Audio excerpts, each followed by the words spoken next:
We have three-stage investment process, and with the three-stage investment process, the risk framework was brought into action, and the entire thing is basically risk. Whenever you are talking about ESG, it is reputation risk which is paramount. And from the reputation, like how do you ensure your environmental aspects are taken care, your governance aspects are taken care, your social aspects for the organization itself, and for all the investments which you are doing.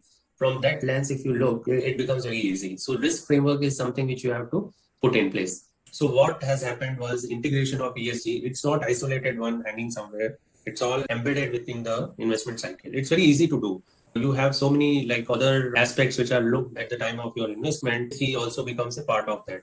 And it is like first roll call which happens. It starts, every meeting starts with EHS or ESG aspects which are to be mentioned, so that your teams are also taking the signal that it needs to be given priority. That until unless that system starts rolling and the entire like investment team and others speak the same language, it will not happen. Like if you thrust it on some function which is responsible and asked to just look at the risk and report back, it will not happen. Like it will always remain as a side burn and will not be integrated. So in that case, like the three-stage process which we had, it was very well articulated across the three-stage process which we have. IC1, investment committee one, and like first committee when they discuss and clear the deal, idea and the deal, and then detailed approvals are obtained in terms of whether like further basis parameters, we get the approval of the investment committee to go ahead with the detailed due diligence stage.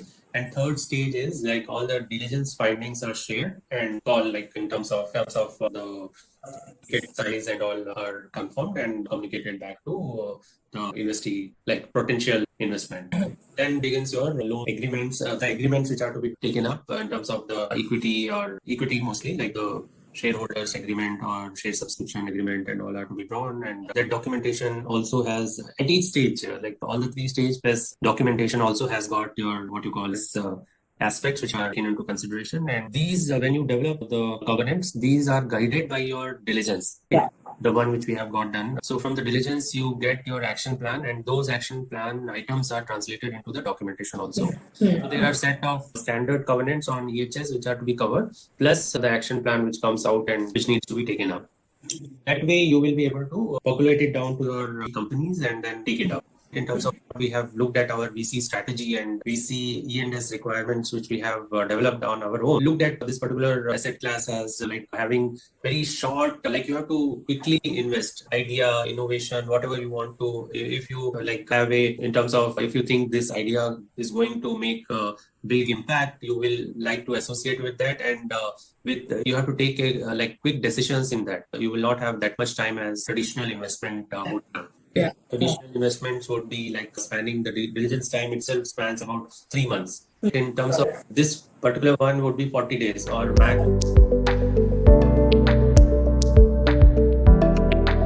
We have about 200 companies now across the three like funds, and the resources are about 175 below like across the three funds, like at the portfolio company level or say portfolio fund level, from company level. So each of the investment which has happened, then like as per our requirement, they have to have a mandatory EHS and E&S resources brought in. So ultimately, it is the community which has to be benefited, be it road or any of that. How the communities around our investments are getting benefited. We are not saying we are impact fund. We are saying we are commercial fund, but all these aspects are looked through ESG lens and trying to help them score more on that and help them look for avenues where they can build more benefits to the community and all. Founder has to have some sort of understanding on E&S and why is it important and how he has been able to contribute in his this like previously, whether any articulation of that has happened or not. So we try to understand when we have meetings with the potential investee companies. It is a very rigorous approach which we have put in place. We identify the advisor who have the capabilities to look into the particular sector in which we are going to invest, and then we have like in terms of engagement with the in order to discuss and get the like key issues which are to be looked through. based on our understanding of the investment, and then we like the normal process of due diligence is followed, which includes site visits to all the facilities. If it is like a group of a company with a number of projects, so on sample basis we take it up and go. So it is like the entire ESMS, environment and social management system, which is put in place. So it has got screening and categorization of the investment which is taken up. So we look at some of the investors have already like they have what you call they prohibit investment in certain projects. So we don't have any such issue like in terms of we don't get into those sectors. So it does apply to us. In order to address some of the investor requirement, we look at their list of activities which are not to be taken up. And in the screening, it comes up very clearly.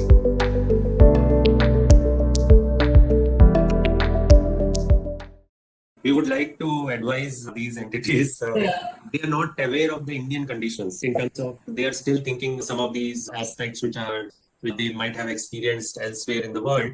They are trying to put that and asking questions in terms of address what is happening, say, indigenous community. You have to look it in the Indian context. Until unless you have the experience, you will not be able to relate it. 7 on indigenous people, it is very broad, but the application of that needs to be understood by these entities. We have always discussion on that with these you can say these entities.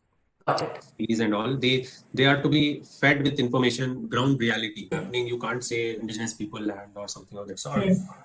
We have demarcated areas and all which are not touched upon and other stuff. So all that has to be tutored and they take a call. So it's not that whatever their standards are, those are good, like maybe applicable elsewhere, but indigenization of those standards is something which is very important. And last 2.5 decades, I have been looking at this like in terms of how these standards have become hurdle in the investment process. That is given, so that has got all the listing and all the coverage of aspects which are looked at. What are the grievances which have been received by us or by any of the portfolio company? So all that is articulated and put in there. So, what are the trainings which have been conducted? How many people have been trained? What are the incidents which have been reported? So all it's a very comprehensive annual environment and social performance report which we submit. Quarterly basis also we keep proactively all these things are being done. Like not mandated that you have to give us E&S information on a quarterly basis, but it's something which we have been proactively doing. And that's a good practice I think NIIF has established. We upon all the portfolio funds which are there in FOF and take up the issues on a monthly basis. Like from the day one, when our proceeds go into the company, we start tracking and engaging with the investing company. The collaboration begins. Reinforce further. Like initially, first like screening and all at that point of time, also like the collaboration begins. But at the time of like once the decision is made and the proceeds are released, we get with the company, with the investment guys, and on a monthly basis we schedule a call, and in between like any information or any output which we want, we communicate to them, and that's how it has been sent back to us.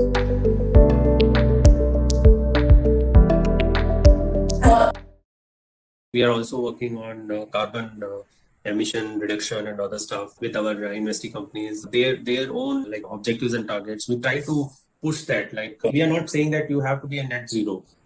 What is your like what you want to commit? Got it.